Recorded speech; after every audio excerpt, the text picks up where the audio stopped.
Daf Yomi, Tractate Zevachim, page 46b, top of the page, with words Achas leklal, ve'achas leprat, ve'achas ledvarim she'enan ne'echalim. One mention of karet in the verse that approaches the sacred items is for generalization, and one mention in the verse of the flesh of the sacrifice of peace offerings is for a detail. This detail serves to include all items consecrated to the altar, in accordance with the hermeneutical principle that any matter that was included in a generalization but was explicitly specified to teach a certain halacha was intended to teach not just about itself, but about the entire generalization. And one mention of karet in the verse, and when anyone shall touch any impure item, serves to include items whose typical manner is such that they are not to be eaten, for example, wood and frankincense, and teaches that one who eats even these items is liable to receive karet. The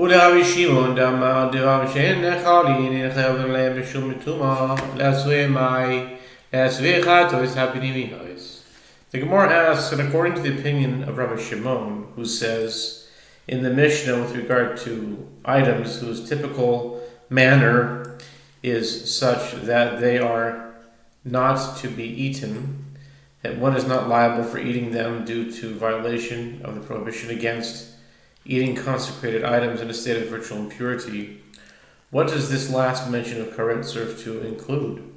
The Gemara answers that it serves to include the sin offerings whose blood is presented inside the sanctuary. So, the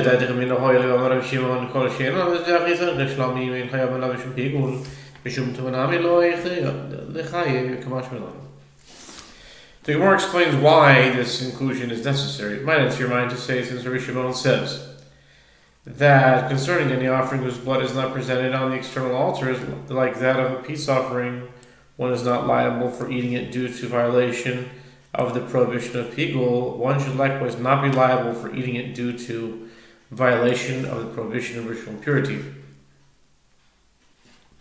Therefore, the additional mention of karet teaches us that one who is impure is in fact liable for eating these sin offerings brought inside the sanctuary. Nomi Rabbi Shimon. Numi? Never seen it before. Numi. Maybe it's Nami. See a vav in there. Numi? Numi Rabbi Shimon Mechayev et Shidal Kol Echol Kule. I always wondered, why does this sometimes say vechule and sometimes kule? Is there some thought behind it? Is it arbitrary? Numi Rabbi Shimon Mechayev et Shidal Kol Echol Kule. It's Rabbi Yochanan Rish Lakish, Rabbi Elazar, Rabbi Yosef, Rabbi Chania. Chad Mihai Zuzah. The Mishnah teaches Rabbi Shimon stated a ruling in which he deems one liable for eating in a state of ritual purity, an item whose typical manner is such that one eats it, but not for eating the wood, the frankincense, or the incense, whose typical manner is such that one does not eat it. The rabbis disagree. Imagine you eat a piece of wood. Wow. Nasty. The rabbis disagree, and deem him liable in all these cases. It was stated that two pairs of Amoraim disagreed with regard to this issue. One pair is Rabbi Yochanan Rish Lakish, and the other pair is Rabbi Elazar and Rabbi Yosef, son of Rabbi Chania. The two different opinions that follow were respectively stated by one of this pair and one of that pair.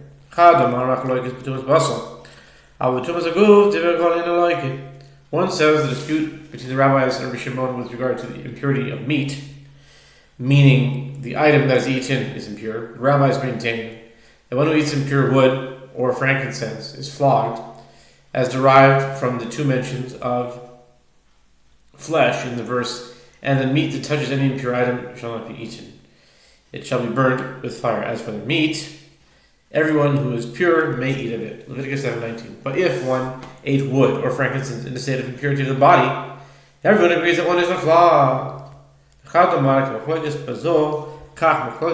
My time. Kiven de Karaina Be'abasar Asheriga Bechol Tame Karin Ba Vetuma Silo. And one says, as there is a dispute with regard to this case, when the term eaten is impure, so is there a dispute with regard to that case when the one eating the wood or frankincense is impure? What is the reason for this opinion? Since one reads with regard to these inedible items and the flesh that touches any impure item, Leviticus 7:19, as this phrase serves to include even items, such as wood and frankincense, and the prohibition against eating them when they are impure, one likewise reads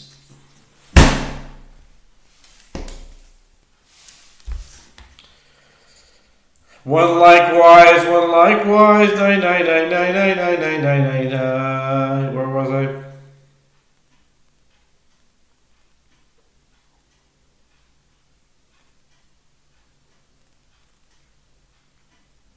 Okay. Just go from, I lost my place.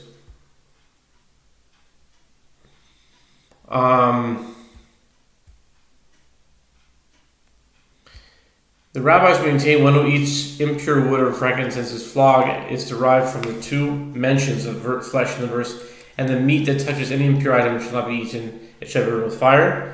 And as for the meat, everyone who is pure meat, Leviticus 7:19. But if one ate wood or frankincense in a state of impurity of the body, everyone agrees that he is not flogged.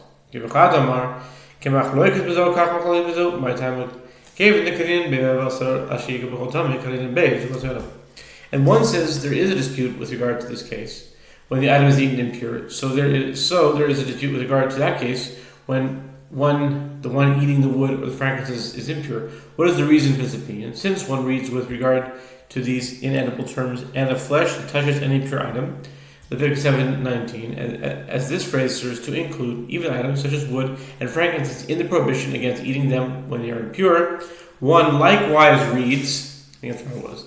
One likewise reads with regard to the next verse, but the person who eats of the flesh of the sacrifice of peace offerings, having his impurity upon him, that soul shall be cut off from his people. Leviticus 7:20, which discusses one in a state of impurity who eats consecrated items. Rav Yomi masnihachi, Rav Kahana masnihachi. Chad me'ezuz, Chad me'ezuz, Sefer. Chad ma'ar b'chloikes b'zum zayuf. Av b'tuchat b'asas devri ha'koloike. The Gemara notes Rav Yomi teaches the discussion in the preceding manner, whereas Rav Kahana teaches it in this alternative manner. One of this pair of Amoraim and one of that pair disagreed with regard to the latter clause in the Mishnah, meaning the meaning of Rabbi Shimon's statement. One says that Rabbi Shimon's dispute with the rabbis is with regard to the impurity of the body, as maintains that an impure individual who eats wood or frankincense is exempt, but with regard to the impurity of the flesh, meaning these items themselves, everyone agrees that one is flogged. And one says, as there is a dispute with regard to this case, so there is a dispute with regard to that case, meaning Rabbi Shimon holds that one is exempt in both cases. Amarava, my time I came to the Karina Be to my soul, I have no Karina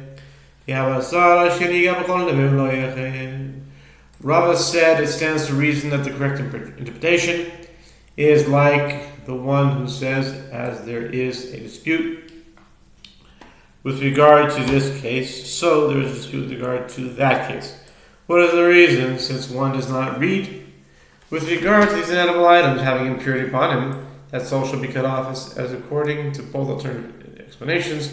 Rabbi Shimon deems exempt one who eats these items when he is in a state of impurity. Similarly, one does not read with regard to them the previous verse, and the flesh that touches any impure item shall not be eaten. The Gemara raises a difficulty, but doesn't the master say that the term as for the flesh in the same verse serves to include wood and frankincense? This indicates that even these items can become ritually impure, and the prohibition against eating consecrated items that are impure applies to them. The Gemara answers, this is referring merely to disqualification, meaning this inclusion applies by rabbinical law, and the verse is cited in mere support. That's in that new Mishnah. L'shem shisha devarim hazevach nizbach. L'shem zevach L'shem Zoveach, L'shem Hashem, L'shem Ishim, L'shem Reach, L'shem Nichoach, Ve'achat Ve'asham, L'shem Chet. That's the Mishnah. No, there's one more line. We'll translate this first. The slaughtered offering is slaughtered for the sake of 6 matters. And one must have all these matters in mind. For the sake of the particular type of offering being sacrificed, that's known as the Zevach.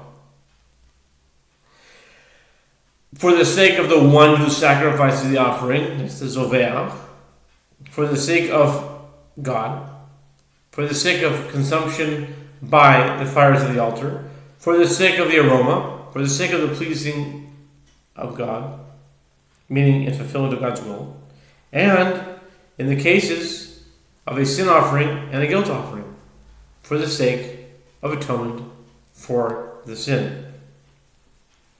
Amar Rabbi Yossi, Af mishu lo haya belibo l'shem echad mikol elu kasher, shehu tanai beis din shemachshava olechas achar ela achar ha'oived. Rabbi Yossi says, even in the case of one who did not have in mind to slaughter the offering for the sake of any one of these, the offering is valid, still valid, as it is a stipulation for the court that he should not state any intent ab initio.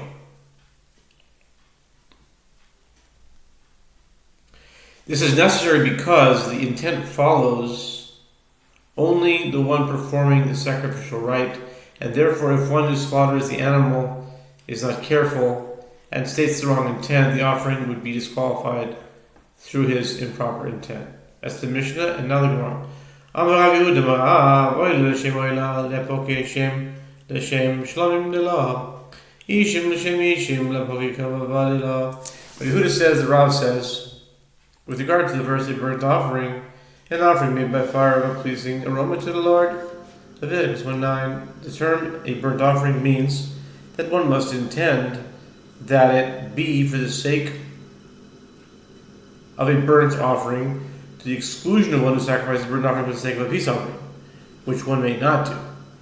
The mention of fires, meaning the term an offering made by fire, teaches that the offering must be sacrificed for the sake of complete consumption by the fires of the altar, to the exclusion of one who intends that its portions should be roasted on the fire, as one may not do so. Reach, L'shem Reach, Lepoke Yivon M'shem Tzala'an, Ve'elan, Tila, T'omar Rav Yehuda Marav, Yivon M'shem Tzala'an, Ein Ba Mishum Reach.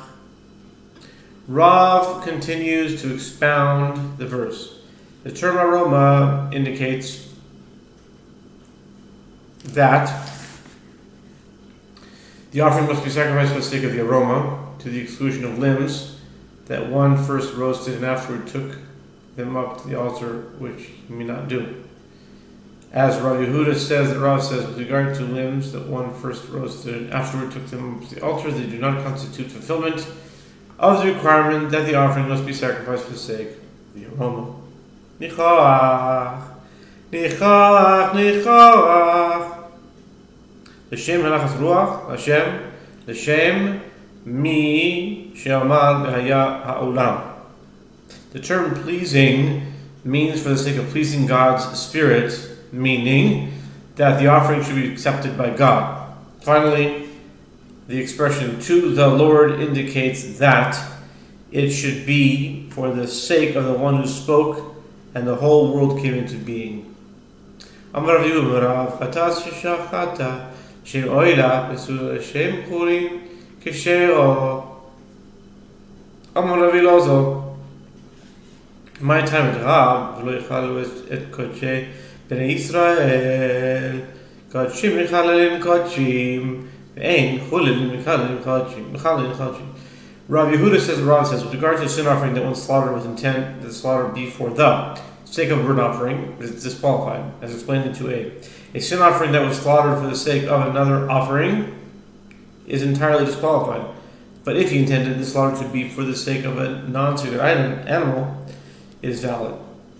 Rabbi Elazar says, what is the reason of Rav? The verse states, and they shall not profane the sacred items of the children of Israel. Leviticus 22:15. This teaches that consecrated items, meaning the intent to slaughter an offering, for the sake of another type of offering, profane consecrated items, but the intent to slaughter an offering for the sake of non-sacred animal, a non-sacred animal is not profane consecrated items.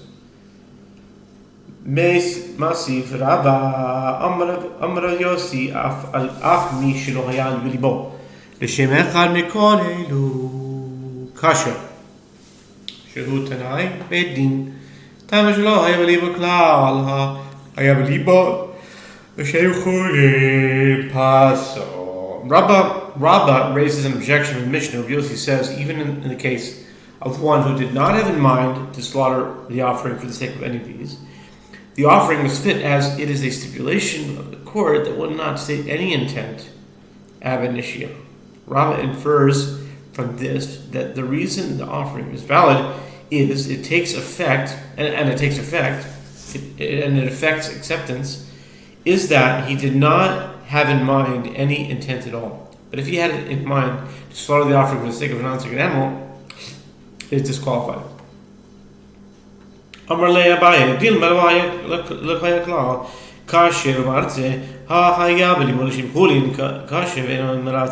Abai said to Rabbah, perhaps Rabbi Yossi means the following: if he did not have in mind any intent at all, the offering is valid and it affects acceptance. But if he had in mind to slaughter the offering for the sake of a non-sacred animal, the offering is valid, but it does not affect acceptance, and it is a flawed offering. Rav's statement can be understood in a similar fashion.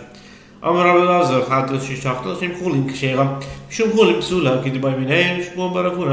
Lazar says, indeed, a sin offering that one intentionally slaughtered for the sake of a non-sacred animal is valid, as stated by Rav. But if he slaughtered it as a non-sacred animal, actually thinking that it was non-sacred, it is disqualified, as when he slaughtered it, he did not intend to perform a sacrificial rite. This is like the dilemma that Shmuel raised before Huna. This concludes 46b.